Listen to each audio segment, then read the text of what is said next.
Thank you guys for watching. I appreciate the support. If you want to show even more support, go ahead to patreon.com/partywithstrategy. Subscribe. $5 a month gets you an extra pod a week. That's double the content. 4 extra episodes a month. Only $5. In a time where we're paying more and getting less, I'm bringing back pay less and get more. Let's go, champ. Patreon.com/partywithstrategy. Show some love. Show some support. Enjoy the episode. Let's get back to it.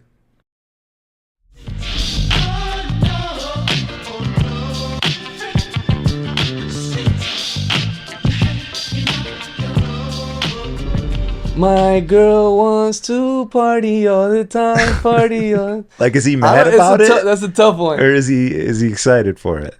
I think like he's kind of like in this weird like middle space there that he's not sure. Like, you know, he's Could like, be either one. He could go either one. Like fuck, like, and then, you know what I mean. That's what's making him such sing is about life, it. you know. So he's tired. He's tired. But you know, interestingly enough, I found out that Eddie Murphy wrote that song. Really? I think you know, he had an album back in the day. Like, you heard of Eddie Murphy, right? Diamond Cut? Yeah. All right, good. Comedian? And I could totally see that, like, my girl, like, now that I know, I could picture Eddie Murphy's, you know what I'm saying, like in the studio, like, my girl. Like, I could literally picture it. Was it Eddie Murphy or wasn't it Rick James? It's him and Rick James. Yeah, right. Yeah, they wrote that shit. Damn. Yeah, I could see Can him you like. curse on this?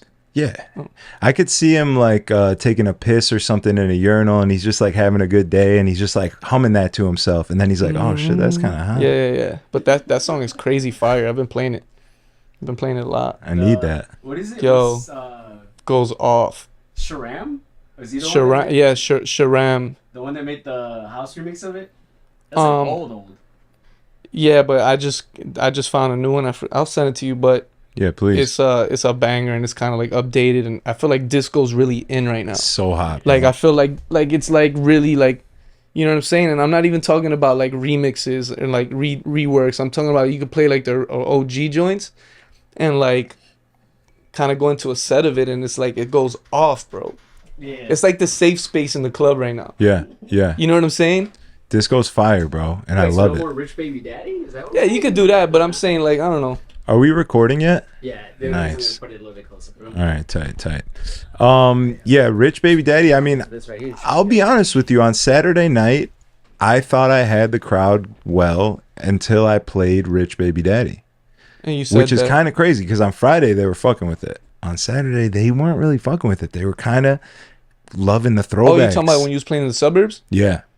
Yeah. I feel you 100%. I don't know. I feel like Rich Baby Daddy hasn't missed for me yet, and I kind of feel like I've been doing it. Like I've been going from like an old school joint into that, and like since it has that Miami bass beat, it kind of works. Like I go into like I do like, boy, you should know that, you know, and it kind of has that beat, and you could blend that with Rich Baby Daddy, and like that is like hitting, you know what I'm saying? They it's were like made it's for hitting. each other. Yeah, they're there because it's kind of like that vibe, you know. It's just like a new wave version of it, faster. 100%. You know what I'm saying? You're totally right. So I don't know. I haven't played the original My Boo in a minute. I have this house remix that I play that I like to mix in with the other like R&B house shit. Yeah. So it goes well, but that actually makes a lot of sense too. I just been trying to keep my sets a little OG, dog. Yeah. You know what I'm saying? Because there's so much remixing and all that. I feel like right now we're at a point in music where like it works. Like remixes and all this and that like was it is a thing. I'm not saying it was a thing. It's a thing, obviously, but I'm saying I feel like people are consuming and reacting well right now within the space of music to like OG records. Yeah. You know what I'm saying? But I think it's the remixing kind of helped with that because a lot of these remixes are the older songs. So if a remix gets hot and the people know it, it gives you the opportunity to play either the OG of that song or something in that vein. It kind of like led the way for it. You know what I'm saying? Absolutely. But yeah, I mean, editing's crazy right now. Like all the crazy. editors are blowing up and it's fucking, it's Yeah. wild times. But you got a song out right now and no one even knows what's going on here. We just had a abrupt start, which I love because we're just hanging out, bro. Like, you know, We're just chill. We're just kicking it. But my boy's in town from Miami. Welcome to the Party with Strategy podcast. Thank you, brother. I appreciate you having me. Patreon edition. Strap Packs in the building. Let's go, champ. If you're not subscribed, get with it. $5 a month, 4 extra episodes. It's hot right now, you know? You can't even get a bag of Wonder Bread for $5. Run it up, son. Run it up. So, you know, we'll be on there later. But Felva's in town. I had a cancellation. I said, hey, I want you on a main, but like we got a spot for the Patreon. Let's get it popping. Anything for strategy, you heard? Miami's in the building. The essence of Ecuador. The Colombian crooner, Miami's finest, DJ FELVA. Ooh, boop, boop, boop, boop. Turn up the ting, man. Let's go, champ. And the man's got a song out right now. Yeah, just dropped on Monday. Yeah. Ding Dong and Busta Rhymes. And Popeye Cation as well. Yep. Where you find this? WYFT. Where you find this? Where you find this? I got to get a little enunciation correction.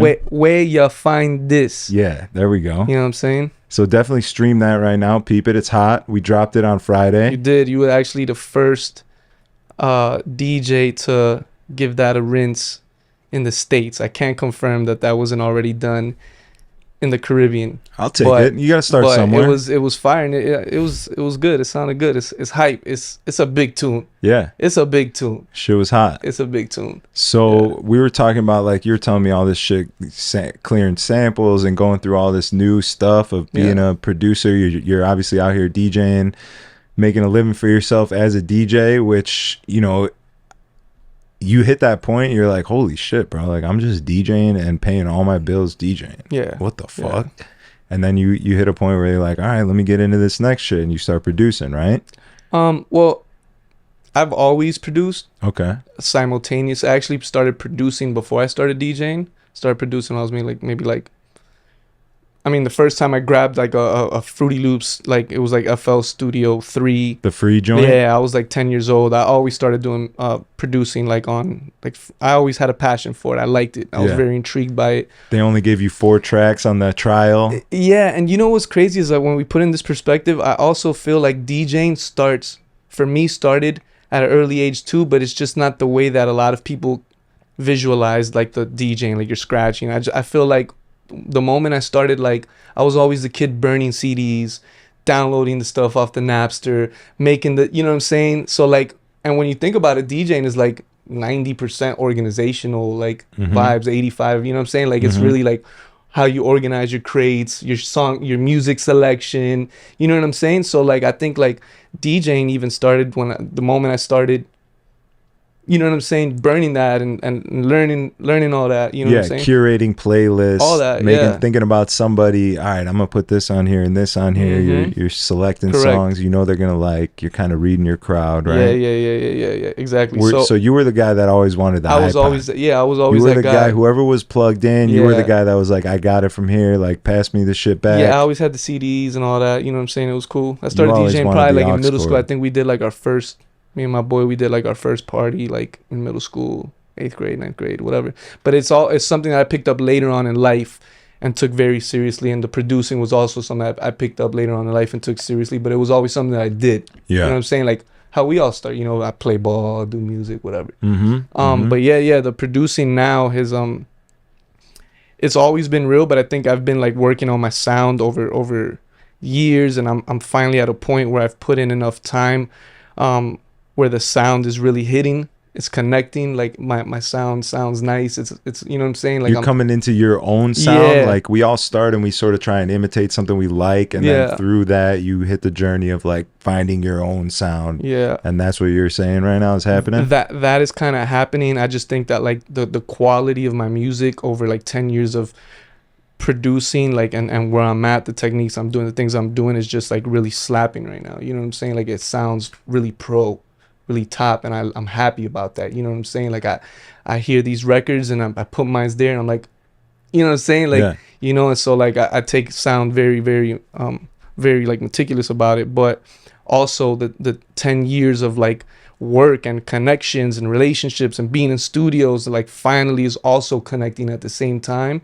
And I just feel like it's a good moment for me, because it's like finally I'm starting to see the fruits of my labor. You know, I've been doing this for such a long time, so I've always been producing. DJing's always been the way like I've kind of made my living. And now it's like they're both kind of just opening up, and it's a true blessing, bro. Like hell honestly, yeah. like I do what I love for a living, and I don't take that for granted, not one moment of my life, bro. Like we get to go to the club and DJ, bro. You know what I'm saying? And there's a lot of stuff that happens, but when I think about when I was like corporate, like sitting behind a desk, I just can't, you know what I'm saying? I just can't, like. I'm the same way, bro. Yeah. I like hit rock bottom a little bit pretty recently in Houston and shit, and like I was thinking like, man, maybe I shouldn't be DJing anymore. Like I'm fucking 34. I've done it. I tried to go for the gold, you know, in 2016, 17, 18, doing a whole send nudes thing and like chasing internet fame and blah, blah, blah. And like I came back to Chicago from Houston, and I was like, I'm gonna read up on like being a title agent. My boy's got this title company. Maybe I'll do that. They can make some money. And I start reading, and I'm just like, I can't read. What am I doing? Like I can't even force myself to sit here and read this. I'm like, there's no shot. I can't even pay attention. I can't even get my eyes to lock onto the shit because I'm not doing something I love. Yeah. You know what I mean? Yeah, man, don't do things. You got to do things where that your heart is in, you know, and there's always sacrifice to that, you know, but there's always like an end road. And man, I've been through so much in this as you have, where like, you know, it's like, you know, the typical, like your parents tell you, go get a job, go be this, go be, and you know, you're a DJ or you can do music for like what, like be real, you know what I'm saying? Like be real. And it's just like now we're like, yeah, like you know, we up, you know what I'm saying? We got a record with Busta, with Ding Dong, like, you know what I'm saying? We charted #1 on iTunes, on the reggae charts, and like we're #1 in Belgium right now, #1 in Sweden, and it's just like, that's you know, sick. And it's like when I hear the Busta Rhymes on my like on my beat, it's like crazy. It's like, and it feels like so, you know what I'm saying? Like it's good, you know what I'm saying? It's like it was meant to be, you know? So it's just like, it's dope. But like that, I have a lot of other songs that will hopefully start to, you know, I'll start to be able to get into a more consistent flow of release and really put some bangers out there for the people, bro. But there's a lot that comes into like releasing a song that's out of a producer's control, and that's really like I've had records on hold for 5 years, 4 years, 3 years that are just now dropping, or you know what I'm saying? It's a lot, you know. I have songs with people that like, what, you got songs? Like, yeah, but probably never gonna come out. You know what I mean? And that's it's a very frustrating and patient. It's like you have to. It's like you have to do this because you love it. You know what I'm saying? Because if you don't love it, you will go crazy. You know? Yeah. And the game automatically, I feel like in anything, it weeds out the people that are just in it for the wrong reasons. You know what I'm saying? Yeah. Like it's too much of a jungle out here. You're not gonna cut it if you're in for the wrong reasons, bro. You know what I'm saying? Because I would do music just like I would play basketball for free. I like to do it. Mm-hmm. You know what I'm saying? Mm-hmm. I would do it. So the fact that I'm getting paid for it is like an extra. It's like a cherry on top. You know what I'm saying? Yeah. But like if you were in it for the wrong reasons, you're probably never gonna get that, and you're probably gonna become depressed, bro. But the music game it's intense, bro. Yeah. What are you producing on now? What do you work on? Right now, FL Studio. Still. Yeah, I just never really, you know, like you and Max, bro. The kid I introduced you to at Hide and Seek. Friday night, Maximo. He also produces in Fruity Loops. Yeah, that's what's up. He was dope. He had a nice little set. Where was it? Hide and Seek. Hide and Seek. Hide and Seek. That was cool. I like that spot. Yeah, it was on Saturday. I pulled up to Hide and Seek, and it was a vibe too. Really? Yeah, for a little bit. You went over there? Yeah, I went over there for a little bit. I did the same exact move we did on Friday. I went to we started in Bodega. We got a drink. I went to that little corner. We vibed, and then we dipped out and went to Hide and Seek for a little bit, and then we did Liquor Box. It was a dope night. You were the I wish you would have been there with us, but you know, we partied on Friday.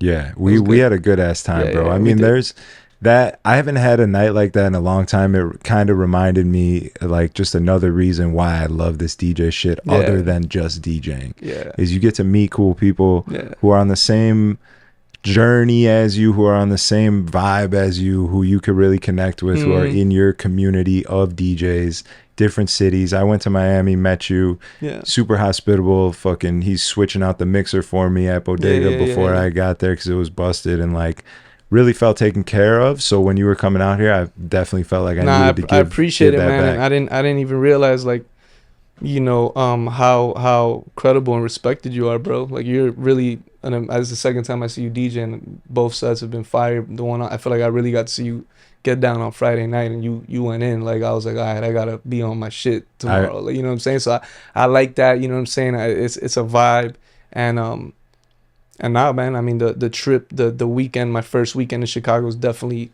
started out strong. Yeah, we had a great time, shout bro. out Strategy, man. I feel like I was even able to have that much fun tonight and do because we were I was just also having in the so vibe, much bro. fun. I was in the vibe too. Like, it was just like, yo, I'm in Chicago, dog. Like, let's get it. You're Friday was excited to lit. be I was here. on my bully. I've been on my bully the whole weekend, but now I'm finally, now I'm finally like, all right, bro. I need to like get some sleep. You know what I'm saying? Yeah, so take me through it. I mean, what'd you do? I saw you Friday night, but you were here for a minute before that. Like, give me your Chicago experience. I wanna hear it from someone who's just doing it. I want to relive my love for Chicago. You know what I'm saying? Yeah. So man, like, I'm at a point in my life where I'm so blessed to be able to travel, do what I love, DJ, and like see the world as you are. You know what I'm saying? I don't, like I said, I don't take that for granted.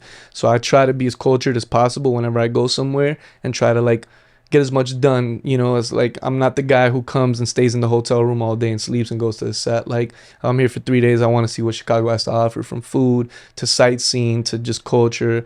So it's been really, I've been busy, man, and it's just been like, it's been good. Chicago's a super dope place. Like, I tried I got here Friday, right? It was when I met you.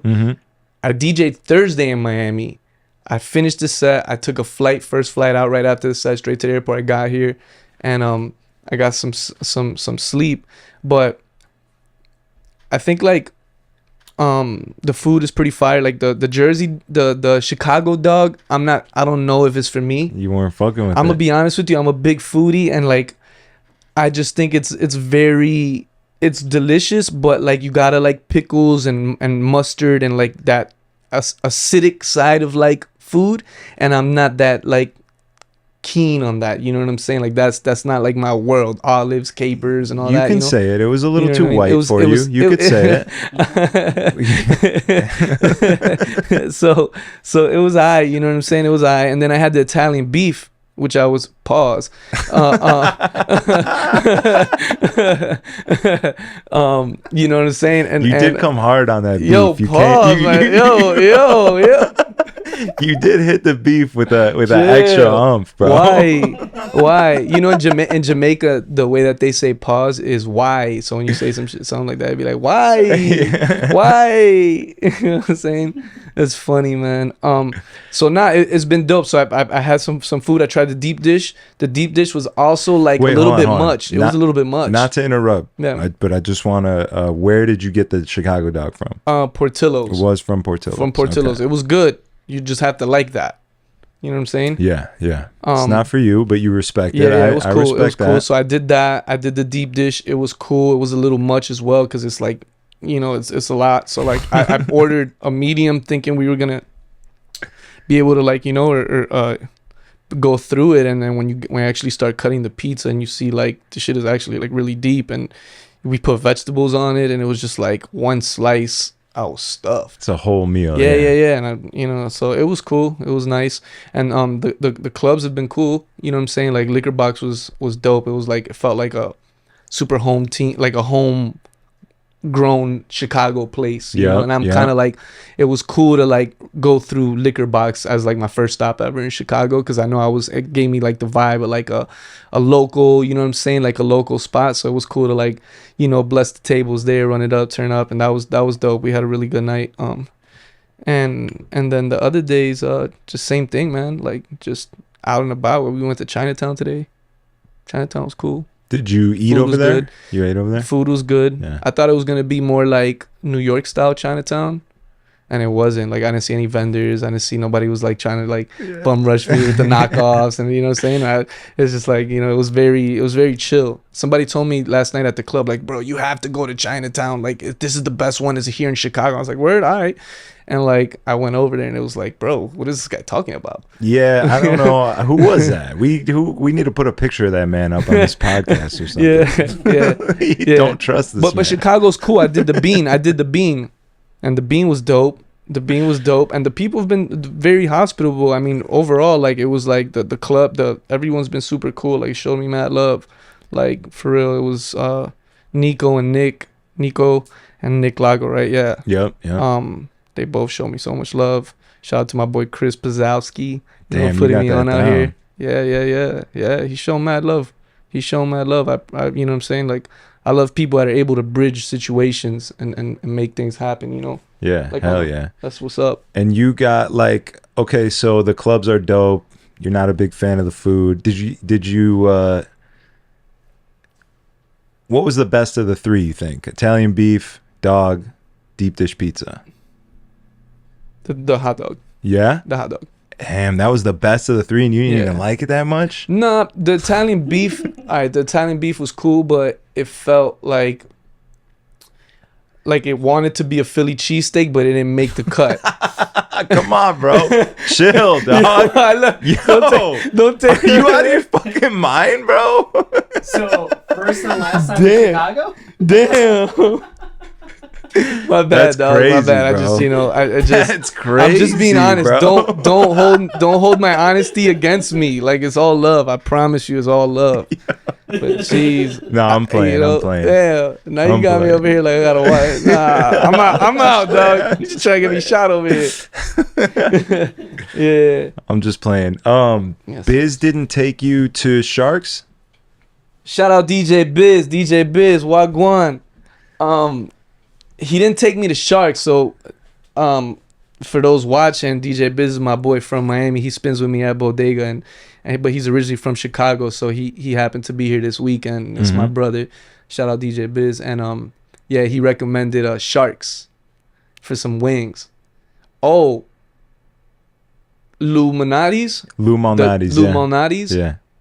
We ordered the garlic parmesan wings there, and that was fire. Dope. That was fire. Dope. That was like the wings there were really, really, really good. All right, I'll take that. Yeah, the wings were good. I didn't try Sharks, and I wanted to go to the South Side and check out, it's the South Side. And I like to see a little bit of everything, bro. You know what I'm saying? I like to see the bougie. I like to see the hood. I like to I like to be cultured, bro. Yeah. Did you end up going to the Jordan statue or no? We went, but apparently the Jordan statue was moved inside. And it was also really rainy on Sunday. Right, yeah. So we couldn't really get out of the Uber and walk around and like figure the situation out. So I went to the mall and bought a Jordan jersey instead. Nice. Which I love. I don't want to take this off. I feel like I'm Jay right now. And did you tell me that you went to the Sears Tower? Or no? The Willis Tower? I went to the Willis Tower, but I didn't go up. Oh, okay. You just saw it? Yeah, I just went to join the juice and got a ginger shot. Okay, all right. and a vanilla iced tea. Okay. And I'm sorry, and a green tea, and I just chilled in the lobby. I didn't really go up. My boy went up. My boy Heath, he's up here too. He went up. Are you scared of heights? I didn't really want to pay $50 to go up there and take a picture, bro.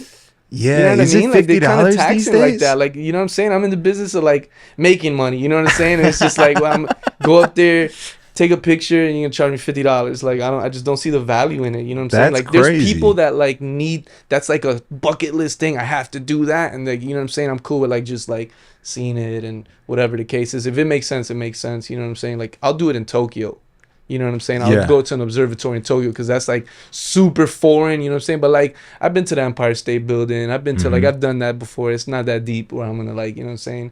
I feel that. I mean? I didn't know that the Willis Tower was charging Miami Beach prices. Yeah. That's crazy. It's $50 to get up there. That's ridiculous, actually. You get 2 pictures and you have to wait in a line up there. Yeah, I would have done the same thing. Like, step forward, take your picture, go to the next one, step forward, take your picture. Okay. Thank you for coming. Yeah. It's $50. Like, it's what? too transactional. You don't feel like you're really like getting a good. I thought you could go up there and just chill and you know what I'm saying? Maybe have like a little cafe up there. I have a little coffee up there, something like that, you know? You see, if the mayor's listening, this is what your tourists want. All right, let's get it going here. Let's bring tourism back. Let's clean it up a bit. Come Yo, on. Chicago's actually really clean though. I It will is, say yeah. this. Chicago feels like New York, but much cleaner. I used to say, before I knew about Chicago, I used to say that Boston felt like a smaller and cleaner New York, but really Chicago feels like a cleaner New York. You Yeah, know what I'm it's- saying? And yeah. I wouldn't even say smaller because it might be, but it's like downtown Chicago's like really happening. You know what I'm saying? It's like really, really like I at nighttime, like I'm sure when it's snowing, you feel like you're in New York. It's like it's very comparable. Yeah, well, really, But what it's happens? cleaner because New York is not the cleanest place, and I don't like that. I feel like Chicago's cleaner. It's Like much you guys cleaner. take care of your city. Yeah, much Yeah, cleaner. like you're not littering like that. You were looking for like that street cart hot dog vendor, and I was I like, was, we don't yeah, have yeah, that. yeah, And we don't yeah. have that. They keep it clean over Yeah, here. yeah. It was dope. Yeah. It's been dope. Really, I think what happens is like when it's snowing in New York, people feel like they're in Chicago. Just want to. But it's also No, against. I'm kidding. I'm kidding. Yeah, because you guys have like a beef like Chicago New York thing, like right? Yeah, like I guess. who's fresher? Like I know in basketball, like oh I'm a Chicago hooper, I'm a New York hooper, and that's like a thing. Yeah. Yeah, I feel it. I could definitely like I understand that. I'm from Miami, man, so like I don't engage too much in like that Chicago New York like oh East Coast West Coast type beef. You know what I'm saying? Like I don't know too much about it, but I could definitely feel it a little bit like amongst you. You just What do you gotta- call you- somebody from Chicago? Chicagoan? Chicagoan, yeah. Chicagoan? Bears fan, maybe. Bear. Funny.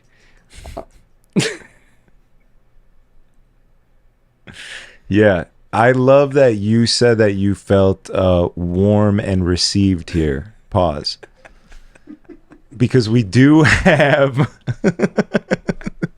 we do have a very inviting and hospitable culture in the industry, which I love a lot. And only through going to other places and other cities and shit, Yeah. you kind of notice that more. Like you don't know what you got till it's gone, kind of thing, you know? Yeah. And the fact that I was able to give that back to you like I've felt in Yeah. Miami, that's amazing, and I'm Yeah. glad, and I hope you come back and we'll fucking party. For And sure, it's we're been coming great. back. I want to like the whole purpose of doing this was to be able to come out here and hang with y'all and spin and you know what I'm saying and expand and keep growing, man. You know what I'm saying? And Chicago's super dope. Like this is it's Chi-Town, bro.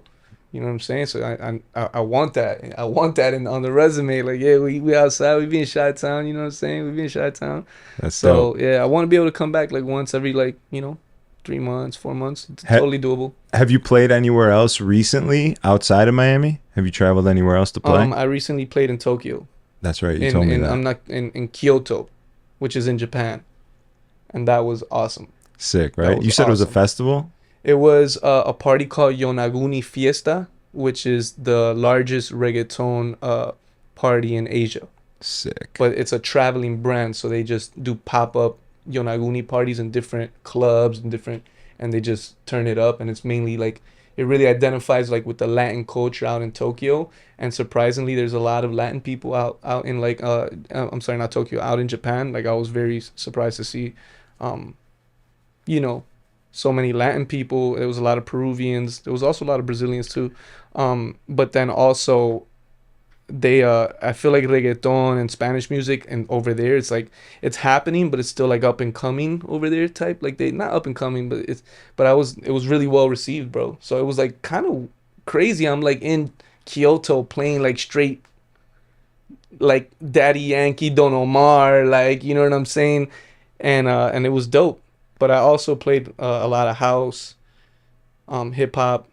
I like it over there, man. People are really like respectful toward the craft, like if you go and you're like a good DJ, you know what I'm saying, and you have this like ability and skill set to like turn a room from 0 to 100 and whatever the case is, like I feel like over there it's really well received and it's appreciated, and it's like I don't feel that.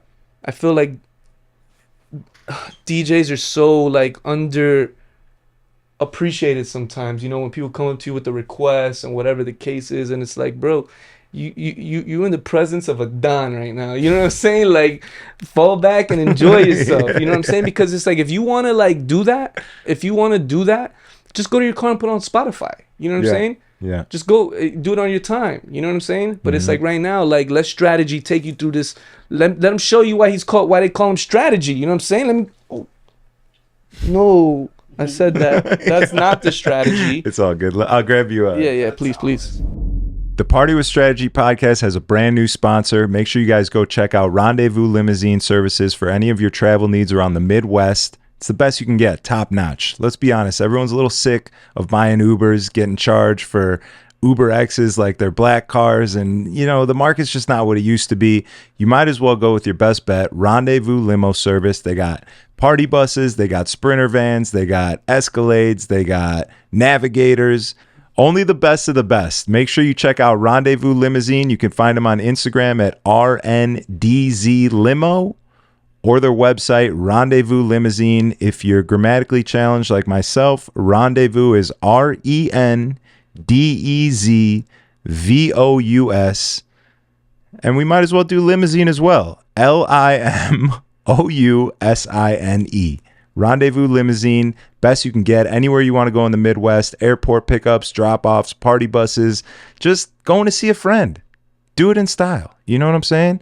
Let's get back to the episode. Thank you guys for watching.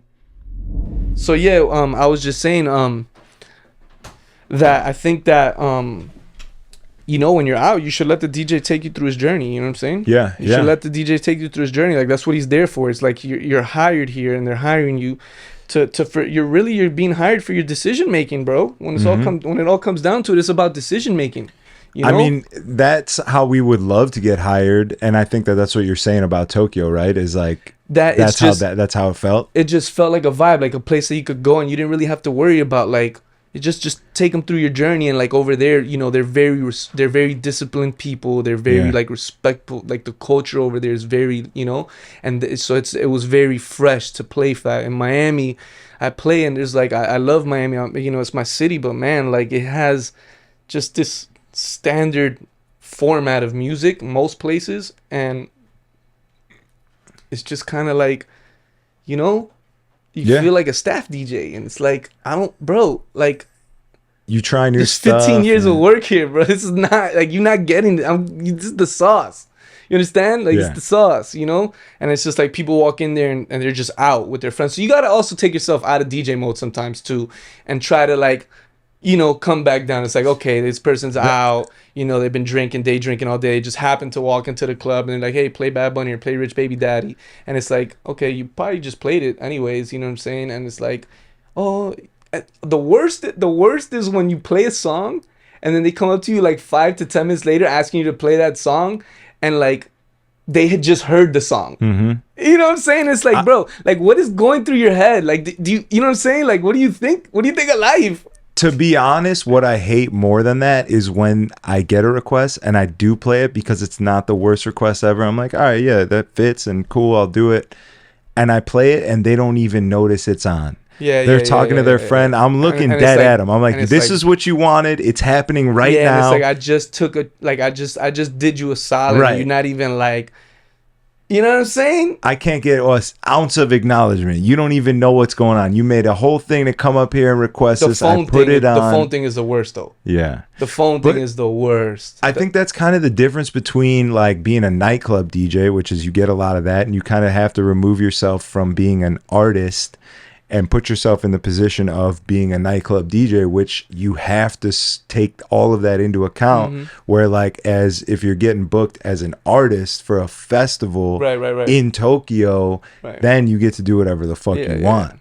Yeah. So, and I mean, is that, or you like, can just, it just depends. Like, you're going to deal with, I think, what you just said regardless, because you could be Diplo and he's still going to get requests every now and then from like a drunk person or somebody who just wants to feed their ego. Yeah. You know, even if it is, you know what I'm saying? I'm sure he's ran into that too or whatever, you know. Or it might be a request for one of his songs, you know, that they want to hear. Correct. But I think also like you have to work on building your, like me, for instance, like, yes, I DJ, but I also consider myself like a producer artist, you know what I'm saying? So I'm also working on building that brand where like, hopefully one day if you do attend like a FELVA set, you kind of know, you know, what you're gonna get, or there's original based music in there. It's like a, you know what I'm saying? as opposed to like this whole open format, you know, vibe or whatever the case is. But I think I agree with you as well. Like the open format vibe is cool too. It's annoying. I just feel like you know, at least if you're far away and you want to like give me a request using your phone, at least I understand that, because you're far and there might be a crowd. So like you have to walk through, there's like a whole thing, and maybe you're just trying to, okay, I get that. But it's like when they're right next to you and they put the letters huge and like they're like 2 feet from you and they're like, and it's like, just come introduce yourself, say hello to, you know what I'm saying, like you having a good time, yo. You know, because there's people that come up to you and ask you the right way or approach you the right way. It's all about like how you approach somebody, you know 100%. What I'm saying? And it's like a request is a thing, just like in a business meeting, negotiation is a thing, and there's a place in a conversation, and there's a place in the club for request, you know. But it's just like, just be a humanitarian, you know what I'm saying? Be a humanitarian, like approach me, you know, feed my ego a little bit, dog. You know what I mean? Tell me you like the songs I'm playing, or you like my haircut, like, yo, or you something. doing your thing, bro. You know what I'm saying? And it's like when it's taken that way, it's like yeah. And sometimes, bro, they give you great requests. Sometimes I take like a not certain often, spot. No, I don't know. Like you know, especially with the younger crowd, like at Bodega on Thursdays, bro. I play straight house music there, and like these kids are like, you know, like. It's like a college night. It's like 23 to whatever, and they're like really hip. They're like really into like the streets and like what's hot. You know what I'm saying? And it's like a branded house night. So sometimes they'll come and they'll give me like a request, and I'll take the request and I'll play it, and it goes off, my G. And I'm like, bet. Throw that one in your folder to keep. Yeah. So. You know, it's hit or miss. It's the requests are here and there. But. Keeping an open mind is big. But that is like kind of, it's a hard battle when you are a nightclub DJ, right? And I think a lot of people go through this, because this is like a journey that a lot of DJs take, producers take, whatever it may be. It's very common. But you're a nightclub DJ, successful, and then you're trying to get into this world of being an artist. And it's hard to decipher when to be what, you know, like in the nightclub, you got to kind of, you know, maybe you're bubbling a little. Maybe there's some people coming out to see you. Maybe your song's big on TikTok and you get booked at the club. And now it's not just the club, it's the club, but it's also some of your fans. You know what I'm saying? So now what do? Do you play strictly club way, because that's how you're supposed to do it? Or do you go into that artist mode a little bit? Like that's the journey, right?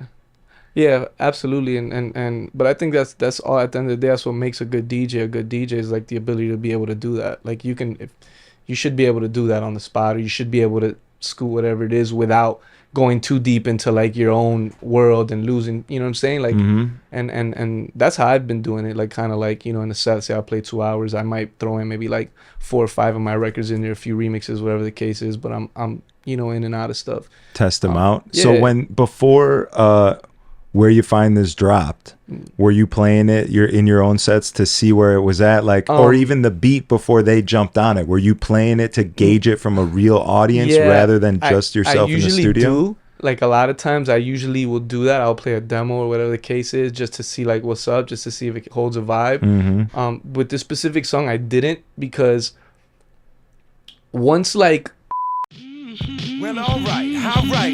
Battle raps cause I've shaken grown men to the point that they can't even face their own friends. That's why they rhyme about jewels, not life, cause the ice on which they skating is so thin. That's what I love about the human soul. It'll usually show when the truth ain't told. Use a lie.